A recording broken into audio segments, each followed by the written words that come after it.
What's up, City Slickers? I know I haven't been as active lately, and part of the reason is because I was on vacation. Where was I, do you, my dearest viewer, ask? Was it the sandy beaches of Bora Bora, the treetop canopies of Costa Rica, or the endless balconies of Paris? Nope, I went to good old Chicago. I really enjoyed my time in the home of da Bears and da Bulls, and I made sure not to put ketchup on my hot dog. But something I enjoyed even more than all the local delicacies was hanging out at all the lovely public parks within the city. One of these parks is the Chicago Riverwalk, which is a relatively newer addition to the city's downtown. Waterfront parks such as riverwalks, arcades, urban beaches, and marinas are often the focal points of public space for many cities and can attract tourists from all over the globe. So let me take you through my experience at the Chicago Riverwalk and let's see if it lives up to the hype. And most importantly, if you should visit too. Now you know the deal. Before I get into my own experience, I gotta give you the history on this project and how it came to be. Central downtown Chicago, also known as the Loop, exists around the mouth of the Chicago River as it meets Lake Michigan's southwestern shore. The river has an interesting history, as it actually had its flow reversed in 1900 to send sewage downstream to the Mississippi River, which is still one of the United States' most impressive feats of engineering to this day. The Chicago River has long been a source of pride for the city, and the local government, as well as organizations like Friends of the Chicago River and the Chicago Architecture Center, have often helped lobby for the maintenance, upkeep, and development of the river in an effort to preserve this jewel of downtown Chicago. The idea of a riverfront boardwalk along the Chicago River was originally floated by urban planner Daniel Burnham in his 1909 plans for the city, but ultimately it took over 100 years for his vision to be realized. The Chicago Riverwalk's construction originally began in 2001, but plans to develop something along the riverfront had been in place since the 90s. Working in tandem with the Chicago Department of Transportation during the reconstruction of Wacker Drive, the roadway was reconfigured to allow greater public access to the river. The goal was to integrate the Riverwalk with the roadway, bringing people down to water level with ease. By 2009, underbridge connections at Michigan and Wabash were completed. In 2012, Mayor Rahm Emanuel announced that $98.6 million in funding was secured to finish the extensions of the Riverwalk. The segment between State Street and LaSalle was completed in May 2015 and from LaSalle to Lake in 2016. The Riverwalk stretches from its west end at the Lake Street Bridge running along Lower Wacker Drive to its east end, which terminates underneath an overpass of Lakeshore Drive. The urban design of the Riverwalk was done by architecture firm Skidmore, Owings & Merrill and consists of four main districts. Number one is the Confluence, the area located around the confluence of the main, north, and south branches of the Chicago River, bounded by Franklin/Orleans, Lake, and Kinsey Streets. Number two is the Arcade District, which is identified by the historic Esplanade and the river level arcade located between Franklin and State Streets. Number three is the Civic District, which is the area located between State Street and Stetson Avenue that is the primary concentration area for tour boats and other visitor activities. Number four is the Market District, which is the area east of Stetson Avenue stretching out to the lakefront. These four districts are supposed to act as distinct areas with unique and tailored experiences, as well as serve as wayfinding for meeting up with friends and peers. The project provides scenic views of the downtown skyline as you walk along it, and it's definitely a nice little escape right smack dab in the center of the third largest city in the US. However, not all parks are created equal, so without further ado, let's get into it. I visited the Riverwalk on a Monday evening on a fairly windy day with overcast cloud cover, which I guess was typical around here. But surprisingly, despite the lackluster weather, there were several other visitors. I entered at the Confluence District on the west end of the park.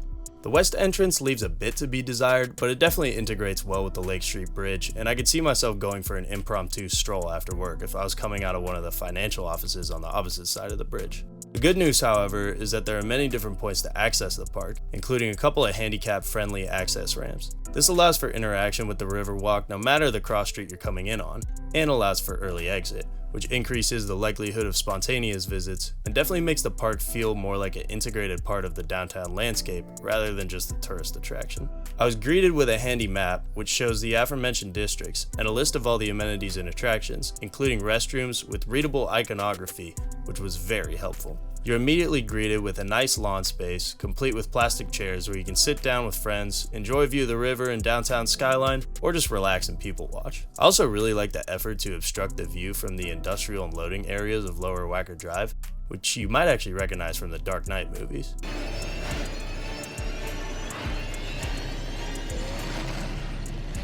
However, as you can see, the fences aren't full height, and if you're a taller fellow like me, you still catch a glimpse of the less than desirable underside of Lower Wacker. There are fences with projects by local artists printed on them, complete with QR codes to find out more information. The art exhibits also tell stories about the history of marginalized communities in Chicago, which I thought was a great way to get the public engaged on these important topics. One criticism I have of this area is the fairly low chain link barriers where the boardwalk meets the river, which are without a doubt pretty cool in their futuristic nautical design, but I can definitely see how they could be a hazard for small children and the visually impaired.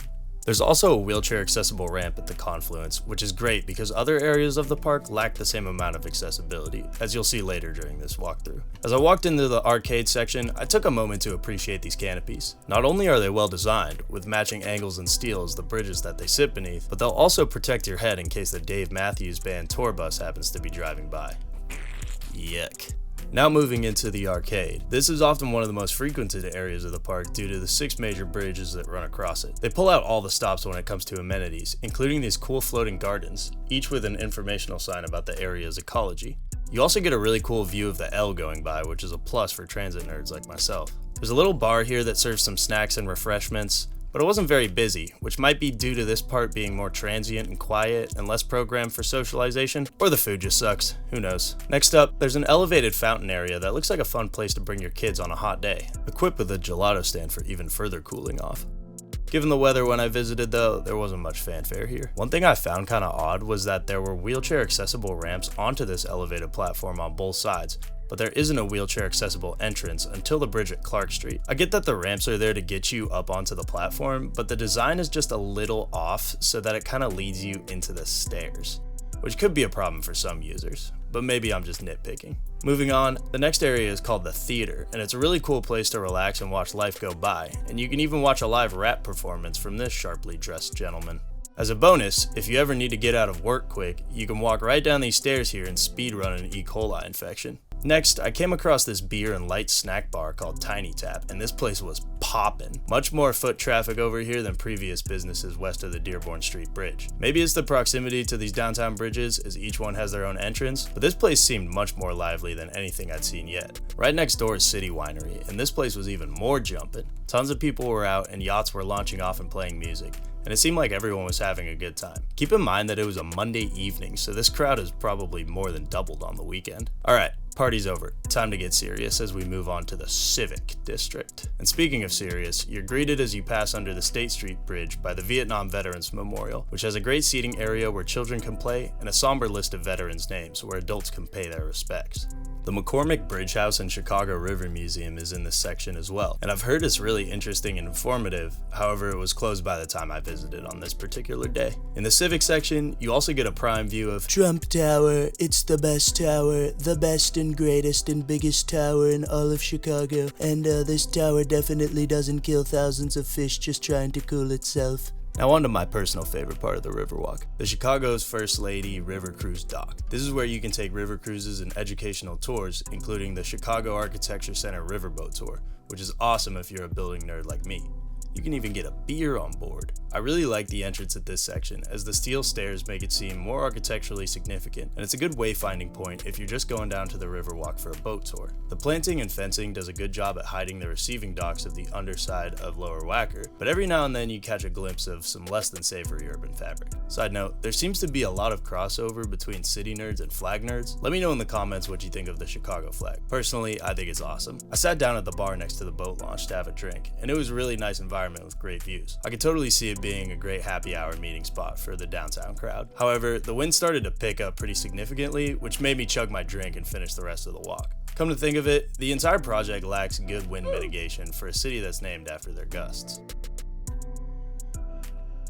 As we pass into the fourth and final market district, we're greeted by these cool benches that a more talented skateboarder than myself could have a lot of fun on. To be honest, this is probably my least favorite district in the entire project. I'm not sure if it was the further distance from the main downtown bridges, the weather getting worse, or the time of day being later than when I started the walk, but this section just felt dead. Despite all the amenities here, including this cool tiki bar and party boat rentals, it seemed like nobody was there to have fun, just passing through. The urban fabric starts to become more industrial as we approach Lakeshore Drive, and the looming overpass of East Wacker becomes a more prominent figure in the otherwise gorgeous downtown skyline.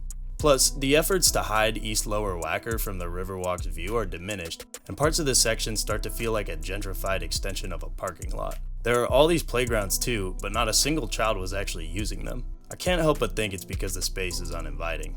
One thing I do like about the Market District is the kayak rental and launch facility, which you can take to explore the river and Lake Michigan. It's got all these ergs to teach customers to paddle with, which I think is cool because a big barrier to folks getting into active transport is simply never having learned how to do it. Moving on, there's this Mexican restaurant that looks less authentic than a Glen Ellen resident claiming to be a Chicagoan. I even found this little guy scurrying out from underneath. We end our journey at the Eastern Lakefront entrance, which has a really nice promenade with mosaics telling the story of the city.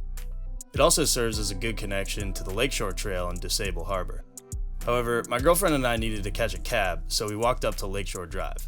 I won't lie, this is probably the worst part of the entire project. In order to access Lakeshore Drive, you have to go up this sketchy stairwell, complete with gang tags, and pop out on the lower level of the highway. You get a handrail that's barely there, and then are forced onto this rundown sidewalk while cars and trucks pass at 50 miles per hour. At least you get this nice view of the Chicago Spire finally being constructed. Holler at me in the comments if you want to see a video about this development disaster. Alright, so now that we're done with the tour, let's zoom back out and look at the good, the bad, and the ugly. Let's start with the bad. Like I said before, some of the accessibility infrastructure seems like more of an afterthought than integration, and I can see it being a difficult place to navigate if you're someone with a mobility issue. Secondly, I think that while the efforts to hide the adjacent Lower Wacker Drive are noble, they're not consistent enough to feel fully removed from the noise and pollution of the thoroughfare. Additionally, I think the lack of wind mitigation definitely can make for an unpleasant experience during certain weather patterns. I'd recommend the planting of more full-height trees or installation of wind barriers to make it easier to have a cup of pretzels without the fear of it blowing away. While the project is designed to bring people closer to the waterfront, there are a few strategies implemented to help children and the visually impaired away from the edge of the boardwalk. I see this as a public safety problem, as there have been several deaths before involving the Riverwalk's edge. Like I said before, I think the Market District could use some slight improvements, especially in terms of accessibility or maybe attractions to get more people down in that section. It's not like the design is particularly bad, but nobody's gonna want to congregate in a place where there aren't already people, you know? My last criticism of the Riverwalk is that it's lacking one important thing that I think all master plan public spaces should have: an event space. There's the so-called theater where concerts have been done, but let's be honest. Look at this image. These performers look squished and uncomfortable. Due to the park's linearity and the laws around how far they can extend into the river right of way, it's hard to build something like the Amp from Little Island, but I think the waterway offers a great opportunity for floating concert barges or events that require interaction between the river and the built environment. All this being said, I still think the project's a massive success. I mean, just look how many people were out on a weekday evening with crappy weather. It was teeming with life, and folks from all ages and creeds were enjoying themselves. The Riverwalk is so well integrated with the river as an industrial and economic machine that there's constantly boats and barges docking and launching from various points around the park, and it's a great way to interact with the waterway that helped build the city into what it is today. I really think there's something here for everyone. Whether you're a museum buff, a big city runner, want to grab a drink with friends, or learn a new skill, there are really endless things to do here. I had a great time, and all I did was walk through the project and nitpick while enjoying the view. It's really exciting to see that cities in North America are turning towards their waterfronts for the future, and seeing what was once either neglected as sewage flow or industrial land as prime real estate, which should be open to the public. It not only increases the health of residents, but the longevity and vibrancy of the city as well, and it sure doesn't hurt the surrounding property values. Throughout civilization, water has been the key to life, and all of our greatest cities have been created around it. It's great to see us embrace our waterfronts and waterways again, and I encourage you to support your local waterfront-friendly project, even if that's as simple as joining a monthly river cleanup crew. Well, that about wraps it up. I recommend if you're in the Chicago area to check out the Riverwalk. It's definitely a good time. But what do you think? Should the city be doing more to make the Riverwalk safer? Were the Bears better off with Jay Cutler? Is Al's the best beef in Chicago? Let me know in the comments below. And thanks so much again for watching. I'm headed out to the East Coast now, so I'll have some cool videos on the cities I visit out there soon for you. Be sure to watch my latest videos if you haven't already, and if you haven't subscribed yet, what are you doing with your life? Much love, City Slickers. I'll see you in the next one. Peace! Look at this guy. Look at his. We got a picture of his most beautiful sign. Look at the size of that thing. Oh my God. That's a massive turtle. Is that a snapper? He's a snapper. That's a Chicago River snapper. Are you kidding me? Look at that beast. Hey, how you doing, guy? You look good.